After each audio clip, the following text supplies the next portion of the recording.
Good morning, everyone. My name is Paul, and I am a nerd, and you are lucky enough to be here for our September 2018 Coffee Pot webinar, where we are talking this morning about PositivePay.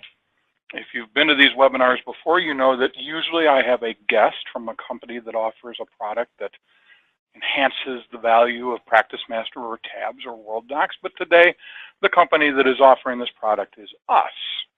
So without further ado, I'm going to press a series of magic buttons that will take me to a point where I can show you PositivePay. Now, before I do that, I think what I want to do is explain what PositivePay is. PositivePay is really very simple, as you'll see in just a second. It's got a place for you to select your bank account. It's got a place for you to put a start date. It's got a place for you to put an end date, and it allows you to, it defaults to today, okay? Most often when people run this, they are running it for today. I just ran a batch of 12 checks or 24 checks or 2 checks, doesn't matter. And all I really would have to do is specify the bank account that we're going to use. And I'm going to use this first bank that's right here, and specify the date. Now, maybe you wrote a bunch of checks yesterday and you wrote a bunch of checks today and you didn't upload them because you knew you weren't going to mail them until today, or maybe you wrote a bunch of checks over a week's period. I am actually going to change this to 8/24/18, and I'm going to change this one to 8/24/18 also, because that's where my checks live. Now, I will also point out that we have this drop down to select your dates with, makes it a little easier for some people. And I will also point out that it is set in this particular instance to run against both trust and accounts payable checks. If you've got both of those, then you know that they're separate systems and you write checks in each of them. And so it will show you a list of all your bank accounts that you've set up in each of those two systems. It's actually going out, that's what took it a second when it loaded. It's actually going out and looking at your AP and looking at your trust software, deciding which bank accounts you have set up, and it's pulling this list in right away. So I'm going to choose First Bank, as I said, and I'm going to click on Export Data. When you export the data, it then again goes out and makes that connection. It takes about 30 seconds, and it produces a list. I'm going to go ahead and jump to the list right now because I happen to have one open right here. This is what that list typically looks like. Not very exciting unless you've had to type these things into a bank's website, and now you're looking at how to export them automatically. Because all you're really going to do with this list, and that's what it's popped up behind me now, it's saying, okay, let's save this somewhere, and I'm just going to cancel out of that and get back to there. That's kind of where I left it before when I locked it up, when I was testing it one more time. So remember now, don't test things one more time, because if you're me, you'll get into trouble. So back to this. This is the file. It basically tells you, tells the bank, this is the bank account, this is the amount of the check, this is the check number, this is the date of the check, and this is the name of the payee. You're essentially saying to the bank, hey, it's okay to pay these checks. Now, you may be wondering, why did I get a list of checks that have different check dates? Well, it's looking, when you specify the date back here, it's looking for the date that the check was written, not the date of the check, okay? You may have written a check today, cut it, and then, but it was really set to have a check date of last Tuesday, okay? So you're specifying, and that's what I mean when I say if you wrote a bunch of checks today, that's not guaranteed that those checks that you wrote today were dated today. So that's what's going on there. Now, what do you do with this? Well, I canceled out of the saving part. It would have simply saved it into my documents with a name that represents the date, okay? So it's PositivePay 07092018.csv is the name of the file, okay? You'd simply, at that point, go to your bank's website, log in. Instead of typing them in manually, which may be what you're doing now, you click a button to upload, you point to this file, it uploads, and you're done. That's what PositivePay does. in a minute, I'm going to tell you that it's $995. And some people, I guess I just did tell you that. And some people say, oh, that's too much money. But, and if that's the case, that's fine. It's just what the price is. But to most, even if you're doing, maybe a dozen checks a week, or even if you're doing just a half dozen checks a day, whatever the number may be, it ultimately saves a lot of time, because these checks would have to be rekeyed into the bank system. And you've got a potential for error. You've got a potential for getting a number wrong and having somebody be refused payment on a check, which would, of course, be embarrassing. And then there's the time factor. So that's what it does. What does that $995 get you? Well, it gets you the program, and that program is yours forever. It's not a certain amount a year. It's not a certain amount a month. It's just $995. It gets you 1 hour's worth of testing with your bank, and 99 times out of 100, 1 hour is way more than enough. Let me explain what that means. Your bank will send you specs. They'll say, this is how we want your file to be formatted. We will take those and we will build those in. That's just part of the program. That's not part of the 1 hour testing.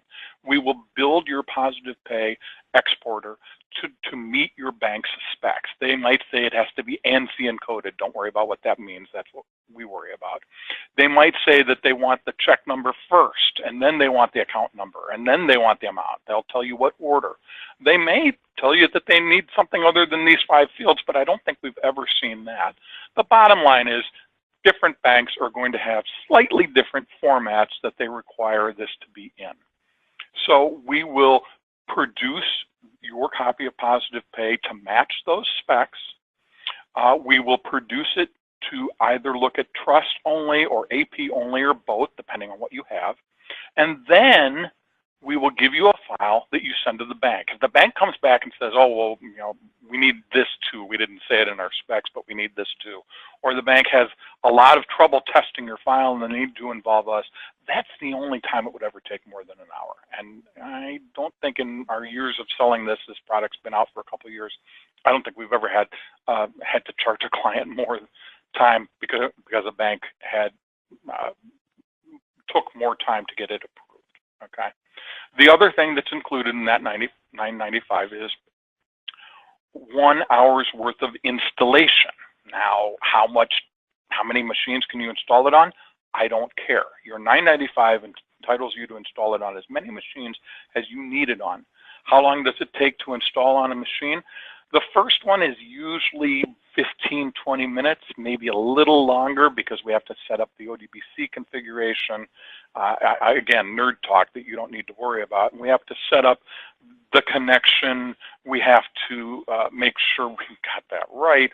That typically will take a little bit of time. Installing it on another machine after we've got those things figured out for your unique environment, probably 5 minutes, 10 minutes.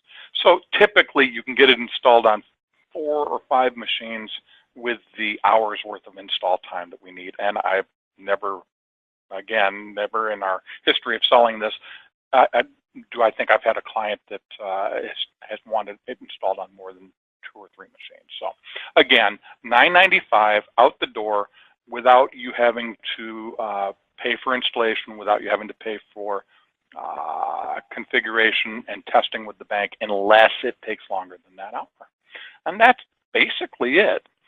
Not all that exciting from a what it does standpoint, except for the fact that if you're already doing this, you know that it's taking you a lot of time and it's slowing things down. So that's that.